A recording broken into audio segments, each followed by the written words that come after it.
Hello and welcome back to Aubrey Books and Coffee. Please grab your favorite beverage of choice and join me. So much like my thumbnail shows and the title suggests, we're going to talk about some fantasies today. Since April's readathon that I was involved in was Realmathon, and Cassidy's channel is mostly about fantasy, of course I read a bunch of fantasy books, right? Like, how could you not? And so because of that, I wanted to share that on my channel. And of course, since YA is my bread and butter here, I'm of course going to talk about some of my all-time favorite YA fantasies as well. So all the fantasies I'm going to mention today in this video are ones I have actually tried at least the first book in and have loved enough to keep it and 5-star it. Or even if it's not on my shelf right now, it's because I'm hoping my husband will surprise me with a special edition for Christmas. So without further ado, let's get started.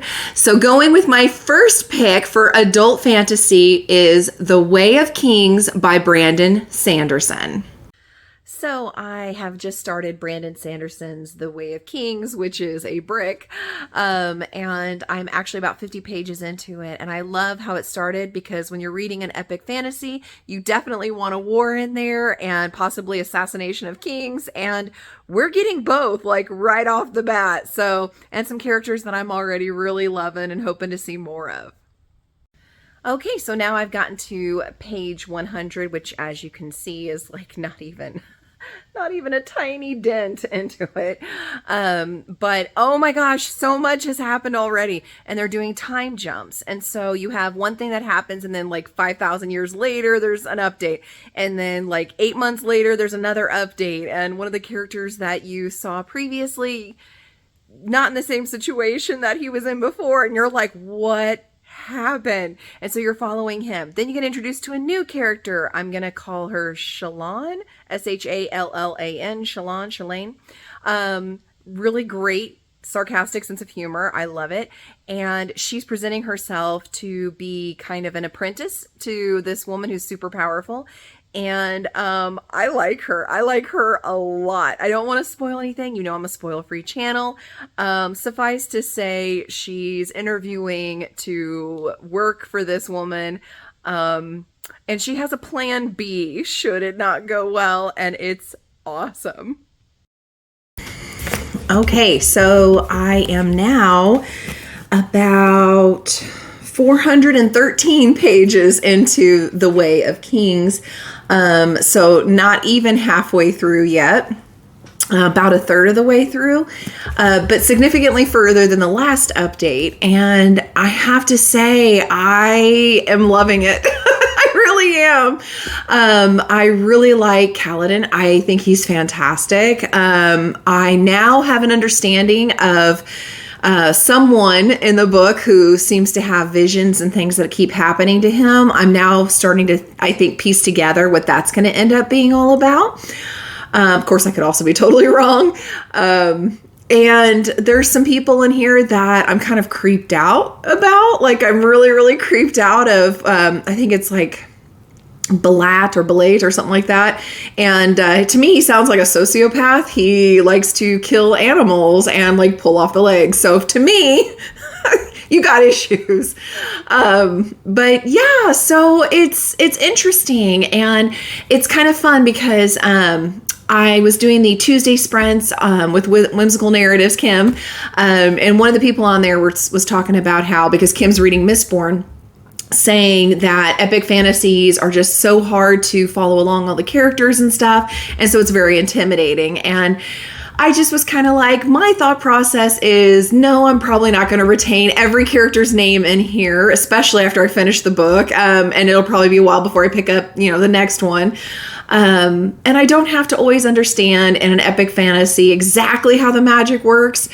I just kind of go along for the ride. I mean, have you never read a book or watched a movie where you weren't 100% sure what was going on, and you kind of got the overall idea of what was going on, and it still was very enjoyable ride? That's me. To me, I look at epic fantasies like this and high fantasies as going on a long leisurely drive, when you're on vacation or on a weekend, when you just take a drive. You don't know exactly where you're going to end up.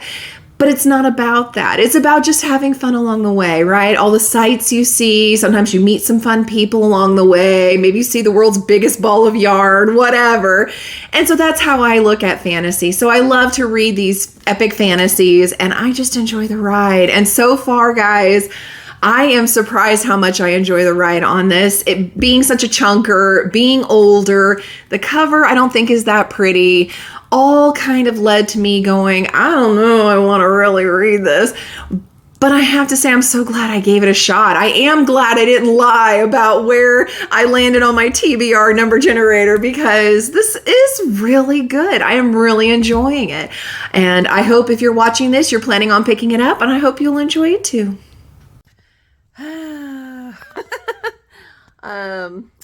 Yeah, The Way of Kings. I am on like page, not quite halfway. It's 548. They're introducing new characters now, and I don't like it. I feel like the characters we have already, especially Kaladin, love. Let's keep those characters. Why are we introducing new characters? We've already got like a dozen we have to keep straight. Why do we need an additional 3? Especially when one is some weirdo scientist. I can't even. He is so addle-brained that whenever he does his scientific musings and theories and stuff, when he does those tests, he has to like tattoo it on his skin what the results were, just so he doesn't lose track of it or something. I don't even know. It sounds like it would be really cool if that was all we were trying to keep straight, but it's like, no, I was already loving the story as it was. Why are we introducing new people? So I'm like 100 pages from the end of The Way of Kings, and it is getting heavy, like really heavy, and I'm getting worried. I have a bad feeling. I know what's coming, and I don't want it to come, and we'll see. Wow. So I finished it. I have thoughts. Many thoughts. Starting off with, there were a few, oh my gosh, that's what they're going for. That's what they're doing here kind of moments at the end there. And there were several things that happened that I really wish hadn't happened. And there were things that didn't happen I thought would, so possibly in book 2. But overall, yeah, I'm going to give it a 5-star, and assuming the rest of the series is like this, I'm going to have to get them in hardback at some point, because, oh my gosh, you guys, there's a lot of feelings to process, and it's not just because it's like 1,200 plus pages. It's, you really get attached to these characters, and Brandon Sanderson really puts them through the ringer, and yeah. And I can see where he's tying things in already, and I'm excited to continue the series for sure, but it's a lot. So as you can see, I loved it. I cannot wait to go on to book 2. I loved it also because during the readathon, I got to do this as a buddy read on the Discord that Cassidy created for Realmathon, and that made it even more fun, because isn't it fun when you can share and buddy read? But it was fantastic storyline. You have multiple POVs, multiple things happening, but as in all epic fantasies, I feel like just go for the ride. It's okay if you don't even remember the characters, who they were. Like, a lot of people will tab in the books to try to remember who they are or make notes on a piece of paper. I just want to go along for the ride. So if I totally forgot who Kaladin was, that's okay. I'm still into it every time they bring him up. He did end up being my favorite of the book, by the way. So anyway, there's some heavy moments in that book, like I hinted at there in my videos, but totally worth reading. And little known to me, Brandon Sanderson is a household name when it comes to fantasy. This is also the author that did Mistborn, Elantris. So like there's a bunch others. I could go on and on and on. But suffice to say, you won't go wrong if you pick up a Brandon Sanderson.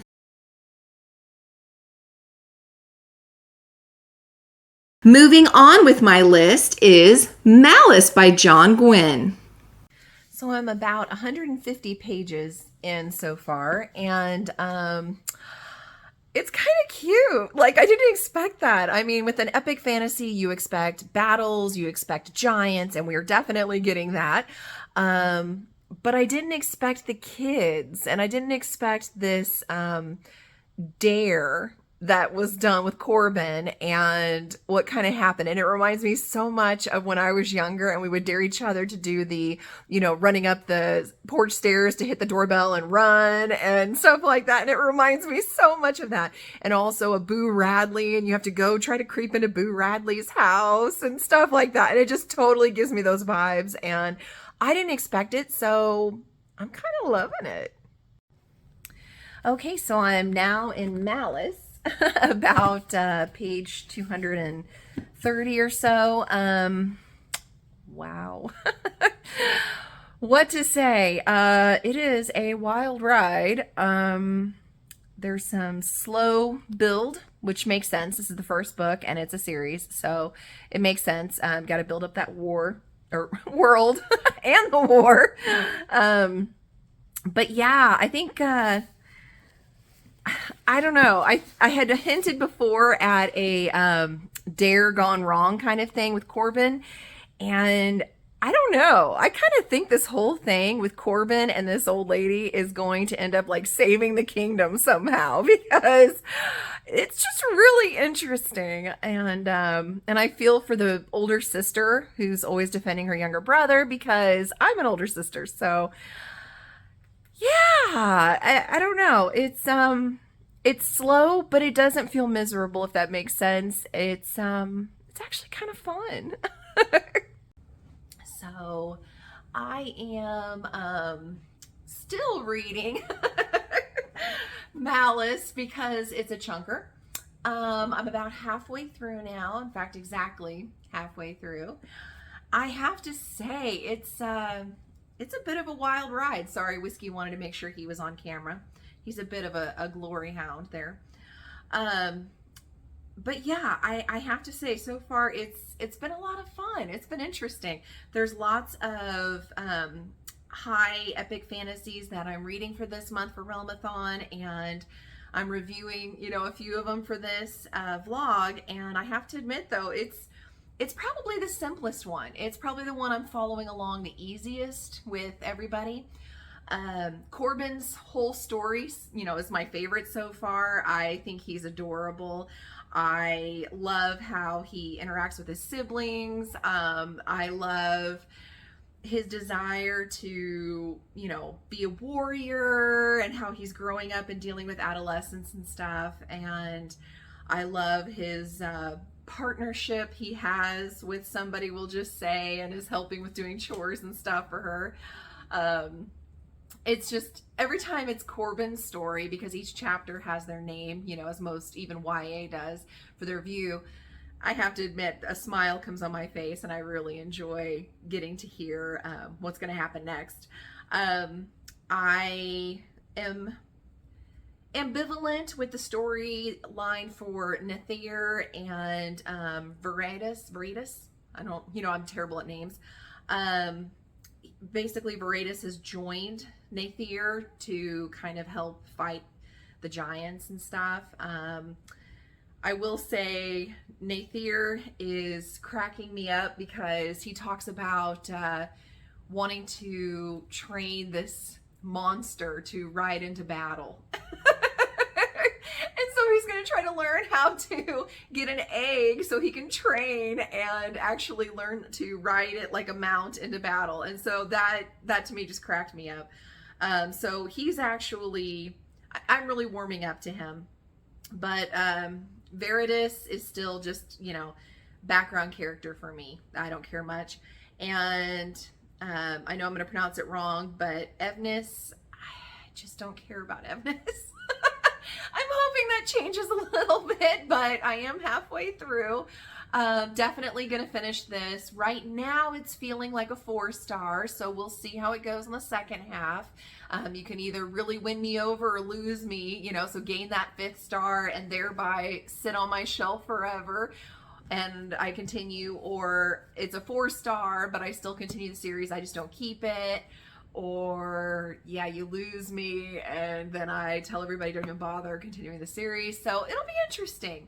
It'll be really interesting to see what happens. So I will keep you posted and let you know when I'm a bit further along. There's something happening in Malice around page 459 that I don't like at all. If you've ever watched King of Thrones? Throne of Kings? You know what I'm talking about. The one that was on HBO for forever. That's by George R.R. Martin. Anyway, something happens early on in that one too that I know a lot of people were just like, no, why? Just why? And that's happening now with Corbin and his wolf. And I'm not happy. And it better change quickly. Okay, so first of all, most importantly, I remembered it's Game of Thrones. Now, moving on. Second import in Malice. I actually did get farther, and I don't want to spoil anything because I'm not about spoilers, but I will say hang in there. You will not be disappointed that you did. And so I'm about 100 pages from the ending. There's some really creepy stuff happening now. And oh my gosh, this may have to get done today because, oh my gosh. So there you go. Another one that I really liked. Not quite as much as The Way of Kings, but John Gwynne does have a very good voice, a very good way of getting you into these characters' heads. Corbin, like I was suggesting, was my favorite along the ride, but there were several other really important characters. And a couple that, like I said in my, statement before the first book, I didn't even remember some of these guys. I'm like, did we actually read this character? But I just went along for the ride and I just enjoyed myself very much. So I can't wait to pick up book 2 and continue this series at some point. And I do highly recommend it as well. Now this one, the rest of these don't actually have a vlog type deal with them because they're ones that I have read before. But that would be A Touch of Light by Thiago Abdallah. And as you can see over here, I have actually his book displayed because he is amazing and the story's amazing. It was this first book was the one we did as our book club pick. And we had a fantastic time. And we were dying for number 2. Well, guess what, book clubbers? Number 2 is out. It's called A Shade of Madness. And I probably should have been better prepared and had this out and ready to show you guys. But I'm pulling it now. Here you go. So I'm hoping we'll get to this in book club, but even if we don't, make sure at some point you guys pick up A Touch of Light. It's a great epic fantasy, and he is so down to earth and so sweet. All of Realmathon, he was actually on Team Enya, which is fantastic. And so he pops in there periodically to chat and see how things are going, and he gives little helpful, fun hints too about his series. So he's just very, very real, and that is refreshing as well. So I always want to support that, but it is a great story, as anybody that's been in the book club can tell you. And guys, please comment below, spread the word about how great that book was. So then next I want to talk about the Lycanis trilogy by James Islington. Now, this one's also on my shelf back there, those 3 white ones, and they were fantastic. They were part of Cassidy's book club that she had last year, and while she didn't enjoy it, I did. Once more, there were characters I didn't keep straight in my head, but I still had a fantastic time. And they had a lot of mythos, lore, and stories that were told throughout the book that just made it even better for me. So it was kind of stories inside stories, as well as this great big epic journey. And I loved the powers that were available. I loved the love story that was a part of it. It was amazing. So I highly recommend. 5 stars. That's why they're on my shelf. Pick those up. And then last but not least, for the adult epic fantasies, I have to recommend Robin Hobb. As you all know from watching my TBR games, I started this year wanting to read through the Robin Hobb's entire world, right? And so I finished the Farseer trilogy, and that's the one that has Fitz in it, and I loved it, you guys. I'm now this month reading Ship of Magic, that's in the Live Ship Traders trilogy, so I can't tell you anything about that yet. At the end of this month, I'll let you know how that book went. And from what other people have said, they actually prefer the one I'm in now from that one. But I loved it. I thought it was so good. So again, cannot recommend enough. Pick up Robin Hobb, another household name in epic fantasies, and make sure that you go along for that ride as well. Now going into the YAs. Again, these are all ones I've read before. I didn't read for this month, so I do not have a little vlog with it. I'm just going to go and review right here. The first is my all-time favorite, Throne of Glass by Sarah J. Maas. I love Sarah J. Maas, obviously. And Throne of Glass is so good, you guys. I cannot emphasize enough. If you want somebody who's got assassin, guilds and kind of properties, if you want to have someone that has powers, if you want to have fae, if you want to have a war, if you want to have love story after love story, if you want to even have some naughty scenes at the end, if you want to have somebody who can come back from being the hated one to being someone epically important in a battle, if you love all of these things, plus enemies to lovers, plus slow burn, plus you like to have maybe a little bit of animal love going on, especially if they're dragon-esque, this is the series for you. Pick it up. You will not be sorry. Read it. The second one I'm going to highly recommend is the Shadow and Bone series by Leigh Bardugo.